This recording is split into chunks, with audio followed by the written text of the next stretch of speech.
campanha para a manutenção do nosso grupo. Participe acessando nosso site. Olá, irmãos! Mais uma vez aqui reunidos no canal do Grupo Espírita Francisco Xavier, para que a gente possa refletir sobre as lições do Espiritismo. Então a gente vai abrir o nosso Evangelho, vai ler um trecho, o Evangelho segundo o Espiritismo, e vamos tirar as lições necessárias para nossas reflexões, os nossos aprimoramentos internos. A parábola do semeador, capítulo 17. Naquele mesmo dia, Jesus, tendo saído de casa, sentou-se perto do mar. E se reuniu ao seu redor uma grande multidão do povo. Por isso ele subiu num barco, onde se sentou, e todo o povo, estando na margem, lhes disse muitas coisas por parábolas, falando-lhes desta maneira.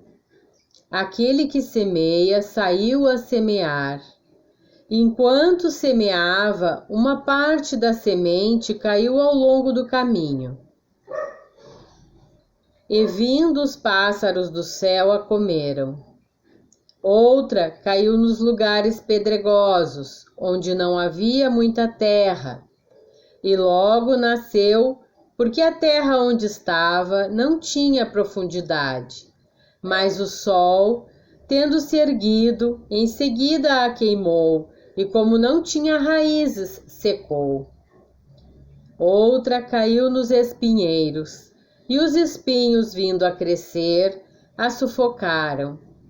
Outra, enfim, caiu na boa terra e deu frutos. Alguns grãos renderam 100 por 1, outros 60 e outros 30. Que ouça aquele que tem ouvidos a ouvir. Mateus capítulo 13, versículo de 1 a 9. E aí os Espíritos complementam: escutai, pois, vós outros, a parábola do semeador. Todo aquele que escuta a palavra do reino e não lhe dá atenção, o espírito maligno vem e arrebata o que havia sido semeado em seu coração. É aquele que recebeu a semente ao longo do caminho.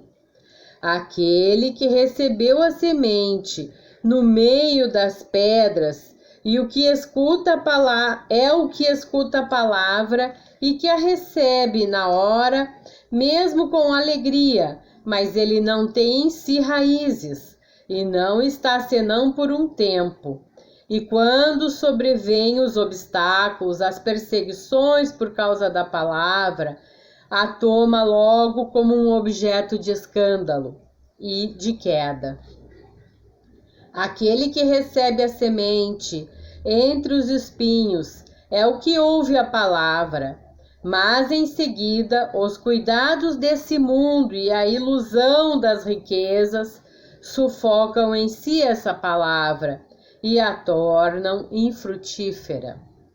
Mas aquele que recebe a semente numa boa terra é aquele que escuta a palavra, que lhe presta atenção e que dá fruto e rende 100 ou 60 ou 30 por 1. E aí, então, o Evangelho continua, mas nós vamos parar por aqui, né, irmãos? A grande reflexão sobre a parábola do semeador. Jesus sabia que os homens, não só daquela época, mas até hoje a neurociência já descobriu com as suas pesquisas que o homem aprende muito mais através de histórias. As histórias movimentam o psiquismo humano de uma forma que a razão muitas vezes não consegue alcançar. Porque as histórias vão tocar também no emocional. E Jesus, então, falando aos apóstolos e aos homens daquela época através de parábolas, através de histórias, ele queria penetrar no psiquismo, na emoção das pessoas, para que elas, não se esquecendo das histórias, ficassem gravados dentro delas lições. E aí, trazendo essas reflexões desse homem que recebe a palavra e não deixa ela chegar no coração, as palavras dos ensinamentos de Jesus e depois as palavras dos ensinamentos do Espiritismo. Como é importante a gente refletir através dessa história, para ver o quanto que nós estamos conseguindo apreender, no sentido de ficar fixo em nós, isso tudo que nós estamos aprendendo com o Espiritismo, aprendendo a não negar as dificuldades, a não fugir das dificuldades, a compreender as dificuldades, entender que tudo isso que nos acontece sempre acontece para um aprimoramento, visando a nossa evolução, visando a nossa melhora íntima. E se nós nos colocarmos como aquele que tem o coração já bem generoso e aberto para aprender, essas sementes do Cristo vão transbordar em nós como frutos. E esses frutos vão ser a nossa atitude, as nossas ações. Porque Kardec já nos dizia, fora da caridade não há salvação. E ele colocou a caridade como a meta principal do espírita. E muitas vezes ao longo do Evangelho ele vai aparecer a caridade. Todas as lições do Evangelho, em todos os capítulos, a caridade ela é ressaltada. Porque não existe o bem completo se ele não tiver a caridade ali incluída nesse bem. Né? E não só a caridade no sentido de dar algo para alguém, mas a caridade dentro do nosso sentimento, dentro dos nossos pensamentos. É quando a gente já começa a ter uma outra postura diante do meu irmão, diante daquele que é diferente de mim, diante daquele que tem uma outra forma de ver a vida, uma outra forma de se comportar na vida. Por mais errado que ele seja, e a gente então tem essa tendência de sair julgando, nós precisamos ter essa caridade que Jesus nos pede e Allan Kardec frisa novamente. Olhar para o outro com um olhar de generosidade, entendendo que todos nós estamos evoluindo, todos nós temos as nossas dificuldades.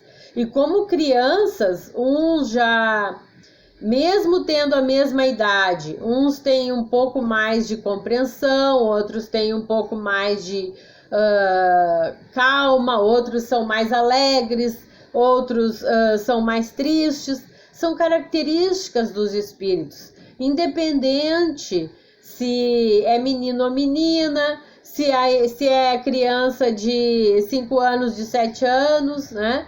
A idade não interfere. E quanto a gente vai crescendo, para a gente evoluir, entre aspas, a gente vai ao mesmo tempo tendo essas diferenças. Não é porque nós somos adultos que nós já estamos completos. Temos muito ainda a aprender. E quando a gente se coloca com o coração aberto para aprender cada vez mais, é quando a gente está cultivando esse solo interno, deixando essa terra fértil para compreender, analisar e dar frutos. Quer dizer, mudar as nossas atitudes. Os frutos são as nossas atitudes, a nossa maneira de estar na vida, a nossa maneira de nos relacionar com os nossos irmãos. Santo Agostinho, no Livro dos Espíritos, ele, na parte das leis morais, ele coloca ali que seria muito interessante se a gente, à noite, sentasse na cama antes de dormir e analisasse o dia, analisasse as nossas ações, as nossas atitudes durante aquele dia, mas olhasse como se fosse uma outra pessoa desempenhando essas atitudes, essas atividades. E como uma outra pessoa age diante das situações, como nós interpretamos. A pessoa foi muito grosseira. A pessoa está muito depressiva. Mas aquele lá é preguiçoso. Aquele lá é muito inteligente, né? Então nós interpretamos as atitudes dos outros, mas quando é a nossa, nós temos sempre assim muitas formas de nos desculpar. Então é importante que a gente perceba a nós mesmos. Então por isso Santo Agostinho fala: senta e analisa o dia como se fosse uma outra pessoa, as tuas próprias ações. E dentro do que tu diria para essa pessoa, procura dizer para ti mesmo. E no outro dia, quando esse dia amanhece, quando começa um novo dia, para e observa que é uma nova oportunidade. Uma oportunidade belíssima de crescimento, de aprimoramento, uma oportunidade de evolução a mais. Então, diante desta oportunidade, nos colocarmos como aqueles que querem aprender, como aqueles que querem que a semente cresça, porque como que é na natureza, né? Parece tão elementar refletir sobre isso, mas às vezes é necessário que a gente observe a natureza. E ela não dá saltos. É primeiro necessário que a semente germine lá no fundo do solo, onde ninguém está vendo. Depois que leva determinado tempo para que aquela semente germine, ela vai crescer. Depois ela vai precisar alcançar a sua maturidade, a plantinha, para que ela possa dar flores e depois frutos. E quando ela estiver dando frutos, esses frutos vão demorar um tempo para amadurecer e chegar no momento de ser colhidos e poder nos alimentar. Então, diante disso, meus irmãos, se a gente plantar essa semente em nós e começar a cavocar para ver se está brotando ou não está, o que acontece com a semente quando a gente faz isso? Então é assim que nós temos que olhar para nós, ser gentil conosco mesmo, perdoar a nós mesmos, ter caridade para conosco mesmo, para depois poder fazer isso para o outro. Se a gente não é gentil conosco, se a gente não se olha com amor, mas com honestidade, para fazer as transformações necessárias, nós estamos cavocando aquela terra onde a gente acabou de plantar. Então vamos ter paciência, cada planta tem o seu tempo para poder brotar e dar frutos. E assim é nós temos o nosso tempo. E eu lembro da Madre Teresa de Calcutá, porque eu acho ela uma mulher que enfrentou muitas adversidades para viver aquilo que o Cristo ensinou, independente da religião. O exemplo de vida dela, assim como o Chico Xavier deixou um exemplo para nós, assim como o Divaldo deixou o seu exemplo para nós através de trabalho que ele faz até hoje ainda para divulgar a doutrina e para fazer o bem para aquelas pessoas que estão ali. Tantos brasileiros dependem daquela mansão do caminho lá onde ele fundou, né? Então, diante desses espíritos que têm uma atitude, uma ação no bem, constante e incansável, nós precisamos usar isso como um belo exemplo. E como Francisco de Assis nos dizia, as palavras comovem, mas os exemplos arrastam. Então não vamos parar para ficar querendo que os outros compreendam a gente, pregando para os outros, falando o que eles têm que fazer, o que eles estão de errado. Vamos usar o tempo e a energia que temos para frutificar no bem. E daí eu queria trazer aqui para nós uma frase da Madre Teresa de Calcutá que eu acho incrível e muito profunda. Ela diz assim: um sacrifício para ser real tem que custar sem doer, tem que nos esvaziar do ego que quer sempre aparecer, que quer sempre ser prestigiado e reconhecido, né? Por isso ela diz, tem que custar, porque toda vez que a gente faz um sacrifício, ele tem um certo custo, tem sim, a gente não pode negar isso. Mas esse custo tem que ser sem dor.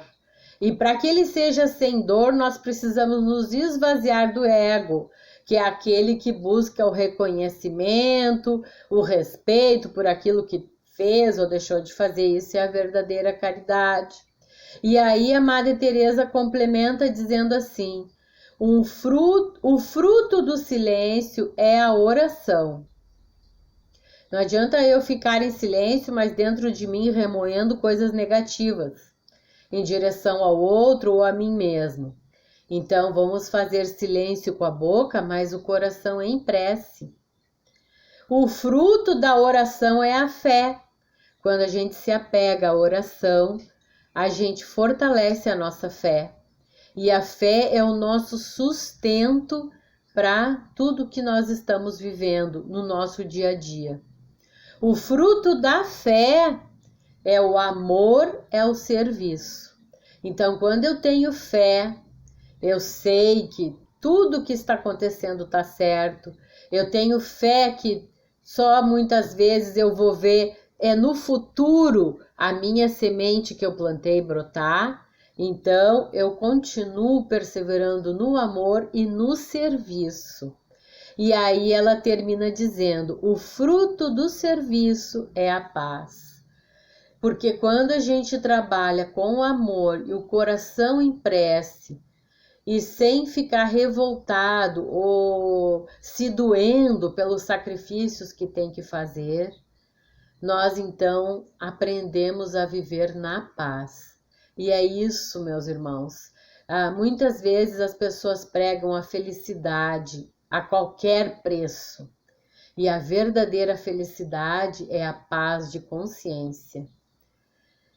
Então vamos agora para nossas preces coletivas, as nossas vibrações coletivas.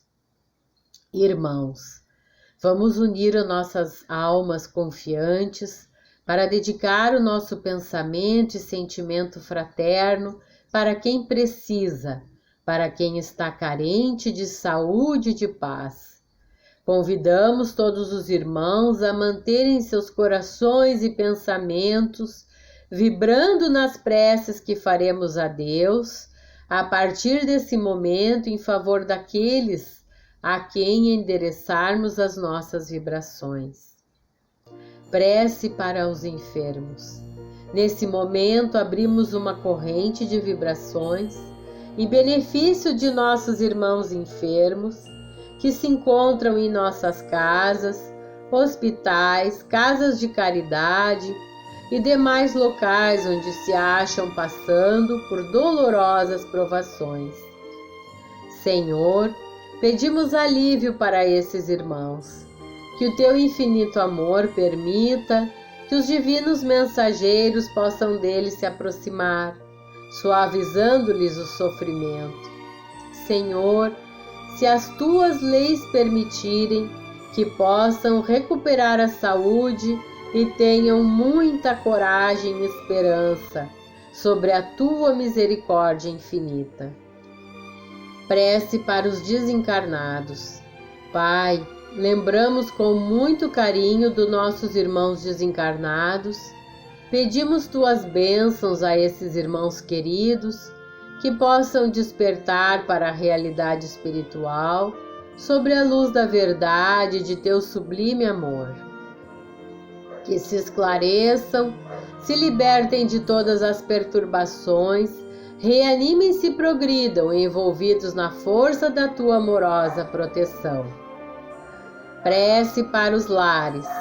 Pai, precisamos que o teu amor ilumine os nossos lares, afastando as trevas da incompreensão, dos vícios, do sofrimento, das perturbações espirituais. Ajuda-nos, Pai, a compreender que somos todos teus filhos, formando uma família com quem temos a necessidade de aprender a amar, auxiliando-nos uns aos outros. Que em nossos lares reine a harmonia e a paz sobre as tuas bênçãos divinas. Prece para a paz no mundo. Em ti, Senhor, está a força suprema do bem e da paz que governa o universo. Abençoa os dirigentes de todas as nações, especialmente os do nosso país, que saibam governar bem sobre a tua proteção, no sentido da ordem e da fraternidade universal. Prece de encerramento.